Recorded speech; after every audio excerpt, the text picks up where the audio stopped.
தலைவர்கள்லாம் கொஞ்சம் அச்சுறுத்தும் விதமாக எரிபொருள் சிக்கனமாக இருங்க, ஒர்க் ஃப்ரம் ஹோம் பாருங்கள், 70s விட ஒர்ஸ்டான ஒரு சுச்சுவேஷனுக்கு போனாலும் போயிடும் உலகம்ன்றாங்க. கொஞ்சம் பயமாக இருக்கே சார், என்ன நடக்குது குளோபலி? February 28 தொடங்கின இஸ்ரேல் யூஎஸ் ஈரான் மீதான தாக்குதல் ஒரு 38 நாள் நடந்துச்சு. அந்த தாக்குதலினுடைய மிகப்பெரிய பொருளாதார பின்னடைவு சிக்கல் அப்படின்றது அந்த 3 நாடுகளுக்கு தவிர ஆசியாவில் இருக்க பல நாடுகள் அதனுடைய தாக்கத்தை சந்திக்கிற ஒரு நிலைக்கு அந்த போர் கொண்டு வந்துருச்சு. ஒரு சிக்கல் இருக்கு, ஆனா பெரிய அளவில் அது வெடிக்கிற அளவுக்கெல்லாம் வரல. ஸோ இது இந்த போர் இன்னும் முடிவுக்கு வரல. தற்காலிக போர் நிறுத்தம் வந்திருக்கே ஒழிய ஒரு நிரந்தர தீர்வு இதுக்கு வரல. அவங்க ஒண்ணு இறங்கி வரா மாதிரி தெரியல ஈரான். ஆமா, அதற்கு பல காரணங்கள் இருக்கலாம். ஒரு முக்கியமான காரணம் என்னன்னா, அவங்க இழப்பதற்கு ஒன்றும் இல்லைன்னு நினைக்கிறாங்க. அவங்களை கட்டுப்படுத்துற நபர்களும் இல்லை. இப்ப அதனால இந்த போர் எப்போ முடியும் அப்படின்றது நமக்கு தெரியல. பேச்சுவார்த்தைகள் தோல்வியுற்ற பிறகு இவர் என்ன பண்ணாரு, உங்களுக்கு தான் அதை தெரியுமா, அந்த விளையாட்டை நீங்க மட்டும் தான் விளையாடுவீங்களா, நாங்களும் அந்த விளையாட்டை விளையாட முடியும்னு சொல்லிட்டு உங்க கப்பல்களே வெளியே போக முடியாது, நாங்கள் முடக்கிடுவோம்னு சொல்லிட்டாரு. ஆசியாவில் இருக்க பல பெரிய நாடுகள், நாம Pakistan, Japan, Singapore, Malaysia, Indonesia, Philippines, இவர்களெல்லாம் இந்த வளைகுடா நாடுகளுடைய எண்ணெயை நம்பி இருக்கின்றன. ஈரானியர்களை குறைத்து மதிப்பிட்டு அவர் தொடங்கிய அந்த போர் இப்படி ஒரு பெரிய சங்கடத்தில் எல்லாரையும் கொண்டு வந்து வச்சிருச்சு. ஆனால் அதான் முடிவுக்கு வர மாதிரி தானே சார் இருக்கு. தெரியலையே, இது விடிஞ்சிருச்சா இல்லை இன்னும் இரவு இருக்கான்னு தெரியாத ஒரு நேரத்தில் நம்ம இருக்கோம். ஸோ என்ன வேணாலும் எது வேணாலும் நடக்கலாம். ஏன்னா ஈரானியர்கள் அவர்கள் கொஞ்சம் கூட இறங்கி வரா மாதிரி தெரியல. சம்மர் வந்தாச்சு. What's your plan for this holiday? எங்க கிட்ட விட்டுருங்க, நாங்க பாத்துக்கிறோம். GT Holidays. GT Holidays, South India's #1 travel brand. BCA Cyber Security, AI and ML, BBA Digital Marketing, FinTech and Digital Banking போன்ற Industry 4.0 courses join பண்ண JNN College of Arts and Science, Redis, Chennai.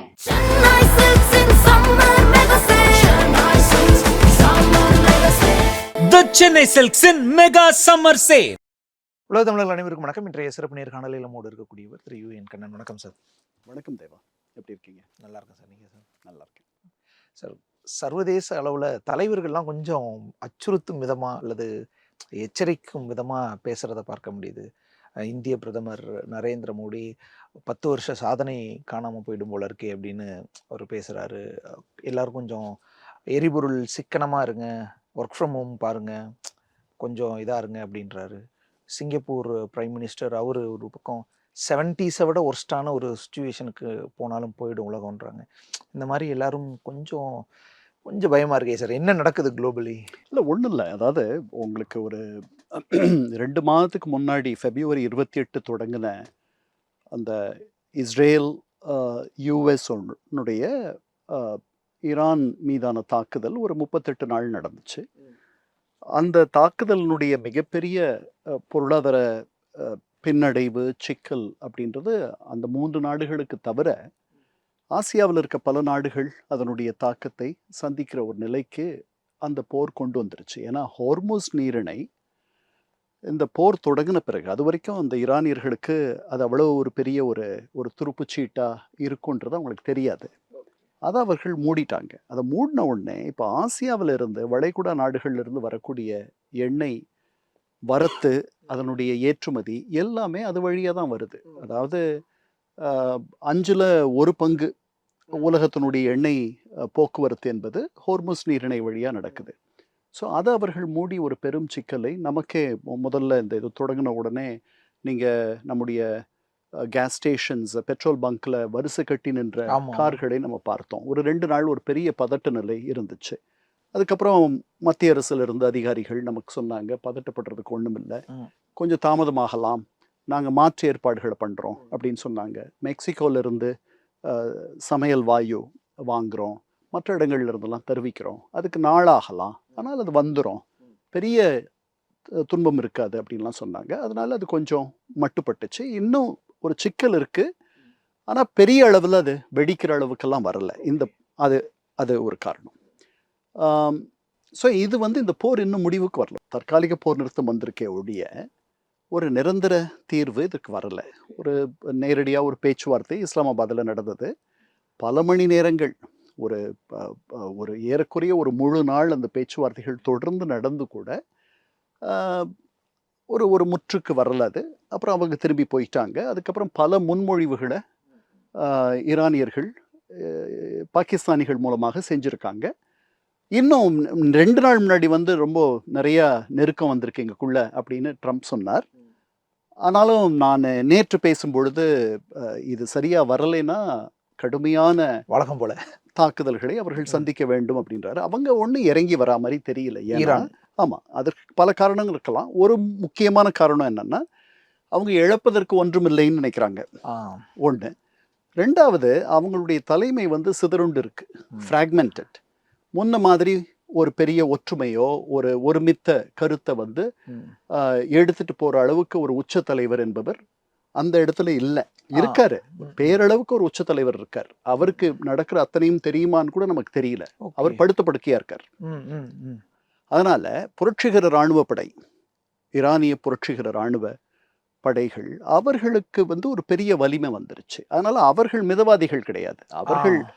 அவர்கள் போர்ல வந்து பெரிய வெற்றிகளையும் போர்க்களத்தை வந்து நாடி செல்பவர்கள். அதனால அவங்க இப்ப கட்டுப்பாட்டுக்குள்ளே இல்ல, அவங்கள கட்டுப்படுத்துற நபர்களும் இல்ல இப்ப.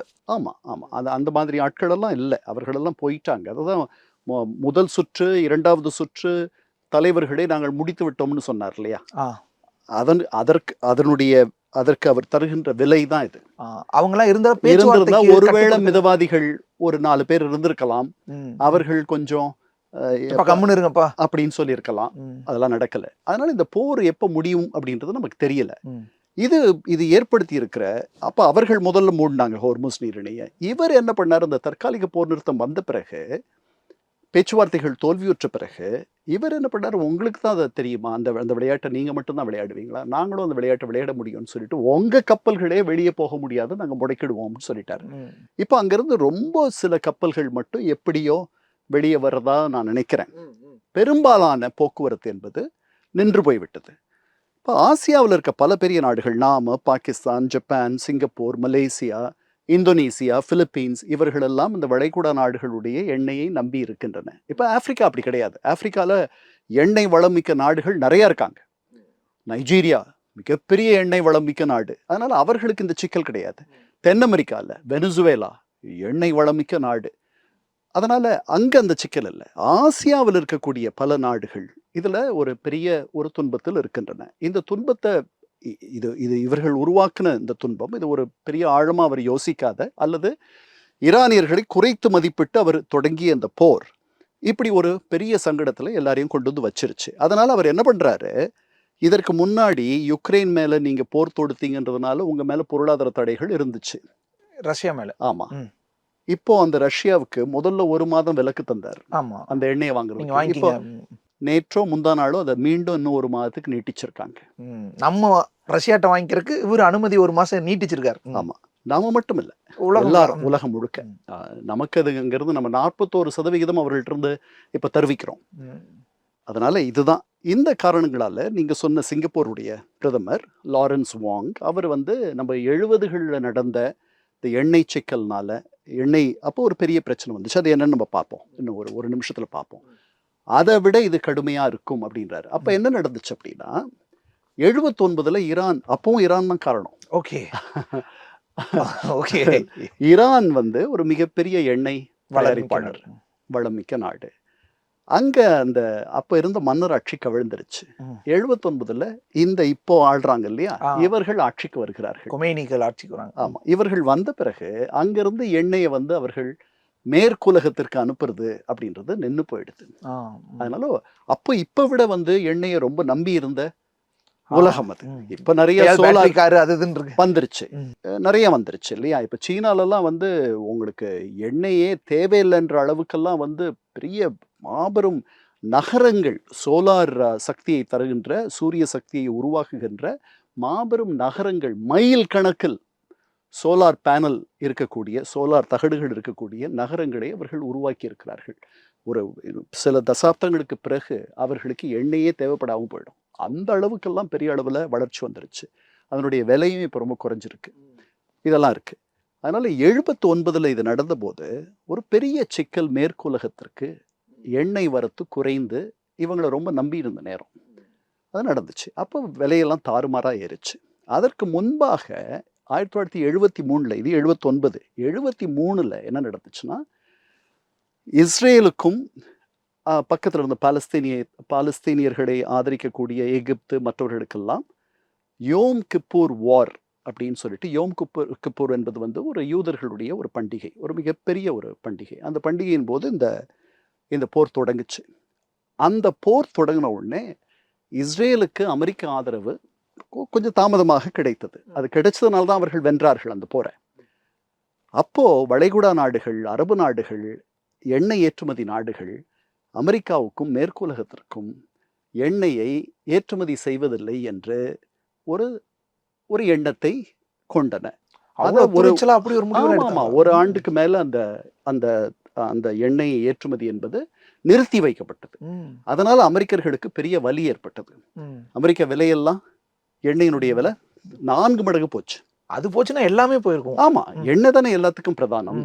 அது போக்குவரத்து அதிகமாகும், உங்க உணவுப் பொருட்கள் வர்றது, அப்புறம் உரத்துக்கும் அது தேவை. இந்த மாதிரி நிறைய இருந்துச்சு. அதுதான் முதல் 73 நடந்த எண்ணெய் சிக்கல், எண்ணெய்னால ஏற்பட்ட சிக்கல். எண்ணெய் வராது, போதுமான அளவு வரத்து இல்லைன்றதுனால ஏற்பட்ட சிக்கல். எதிரிக்கு நீ உதவுறியா, அப்ப உனக்கு எண்ணெய் இல்ல. ஆமா, அதுக்கப்புறம் அவங்க திருப்பி வழிக்கு வந்துட்டாங்க. ஏன்னா அவர்களுக்கு ஒரு பெரிய சந்தை தேவை, எங்கேயாவது விற்கணும் இல்ல, அப்பதான் காசு வரும். ஆமா, எங்க விற்பாங்க. அதனால யதார்த்தம் அவர்களை வந்து யதார்த்தம் புரிஞ்சு அவர்களும் இறங்கி வந்தார்கள். அமெரிக்கர்கள் இறங்கி வந்தார்கள். நாய் வித்து காசு கொலைக்காது. அதனால அதுக்கப்புறம் 79 இந்த ஈரானிய புரட்சி.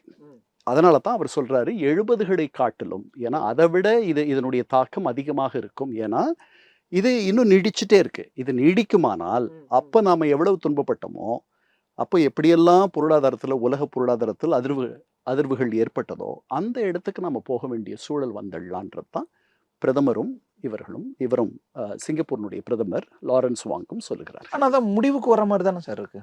தெரியலையே, ஒருவேளை முடியுது, ஓகே, சுமூகமாகுதுன்னாலும் பிரச்சனை நீடிக்குமோன்றாங்க. இது வந்து கருக்கல், ட்வைலைட். இது விடிஞ்சிருச்சா இல்லை இன்னும் இரவு இருக்கான்னு தெரியாத ஒரு நேரத்தில் நம்ம இருக்கோம். ஓகே, ஸோ என்ன வேணாலும் நடக்கும், எது வேணாலும் நடக்கலாம். ஏன்னா ஈரானியர்கள் வந்து அவர்கள் கொஞ்சம் கூட இறங்கி வரா மாதிரி தெரியல. பாகிஸ்தானிகளும் அவங்க உயிரை கொடுத்து வேலை பார்க்குறாங்க. அப்படியா? ஆமா, போன வாரம் 2 தடவை அவங்களுடைய உள்துறை அமைச்சர் அங்கே போயிட்டாரு டெஹ்ரானுக்கு. ஒரே வாரத்துல 2 முறை பாகிஸ்தானுடைய ஹோம் மினிஸ்டர் டெஹ்ரானுக்கு போறாருன்னா எதுக்காக போறாரு? ஆமா சார், வெளியுறவுத்துறை அமைச்சர் தானே போகணும். ஆமா, அப்போ இது பாதுகாப்பு ரீதியான இந்த மாதிரி. இப்போ போன வாரம் கியூபாவுக்கு சிஏஏ உடைய இயக்குனர் ஜான் ராட்க்ளிஃப் போனார் கியூபாவுக்கு. எதுக்கு சிஏஏ டைரக்டர் போறார்? எதுக்கு சார் சிஏஏ டைரக்டர் என்ன சார்? அதனால உலகம் முழுவதுமே என்ன, உங்களுக்கு நுண்ணறிவு, இன்டெலிஜென்ஸ், இல்ல ஒரு சாம்பிளுக்கு ஒரு சடங்குக்காவது இந்த வெளியுறவுத்துறை அமைச்சர், செக்ரட்டரி அதெல்லாம் போயிட்டு வந்துட்டாங்க. இல்ல, முதல்ல அவங்களுடைய ராணுவ படை தளபதி போய் 3 நாள் இருந்து, அது 1 மாதம் முன்னாடி அவர் போயிட்டு வந்துட்டார். இந்த ப்ரொஜெக்ஷனுக்காக, இந்த பெர்செப்ஷனுக்காக முன்னாடி அவங்கள தானே வைப்பாங்க. உள்ள என்ன நடந்தாலும் திரைமறைவுல அவங்க முன்னாடி போயிட்டார். அவர் முதல்ல போனாரு. காட்ட மாட்டாங்கல்ல. அப்ப அவ்வளவு தூரம் வெளியில தெரிஞ்சு பண்ற அளவுக்கு தான் இருக்கு. அப்படித்தான் இருக்கு. இப்ப ISI-னுடைய பாகிஸ்தானுடைய உளவு நிறுவனத்தினுடைய இயக்குனர் அவர் வெளியே போறது, அவர் போய் சந்திக்கிறது, அதெல்லாம் வந்து வெளியில தெரிகிற அளவுக்கு இன்னைக்கு வந்து முன்ன அளவுக்கு ஒளிச்சு வச்சு பண்ற அந்த காலமெல்லாம் மலையேறிச்சு. ஓகே, ஏன்னா அந்த ஜென்டில்மேன் தன்மை. ஆமா, இப்ப உங்களுக்கு இந்த நாட்டினுடைய வெளியுறவு கொள்கையை நீங்க நினைக்கிறீங்க ஜெய்சங்கர் நடத்துறாருன்ட்டு. நான் சொல்றேன், அவர் வந்து ஒரு ப்ராப்ளி ஒரு 3/4 அவர் நடத்தலாம், மீதி 1/4 அஜித் தோவால் நடத்துறாருன்னு நான் சொல்றேன். அப்ப நீங்க அவர் தான் வெளியில இருக்காரு. அஜித் தோவால் அதிகமா வெளியில வரமாட்டேன்றார். அவர் வந்து சீனர்கள் வரும்பொழுது வெளியே வரார், அவ்வளவுதான். அவர் வெளியே நமக்கு தெரிகிறது கொஞ்சம், தெரியாதது நிறைய. அவர் அந்த பொருத்தமான, இதுவரைக்கும் எவ்வளவோ பாதுகாப்பு ஆலோசகர்கள் அந்த பொறுப்பில் இருந்திருக்கிறார்கள். அவர்களுக்கெல்லாம் இல்லாத ஒரு செல்வாக்கு அஜித் தோவாலுக்கு இருப்பதாக பலர் எண்ணுகிறார்கள். அதில் ஒரு உண்மை இருக்கும்னு தான் நானும் நினைக்கிறேன். அதனால உளவு, நுண்ணறிவு இதெல்லாம் வந்து have come of age. அது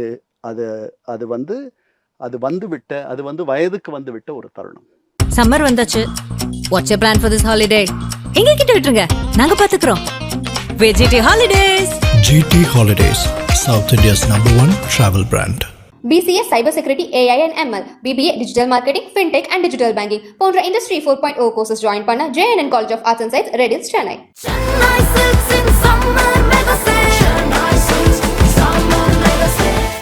Chennai Silks in Mega Summer Sale.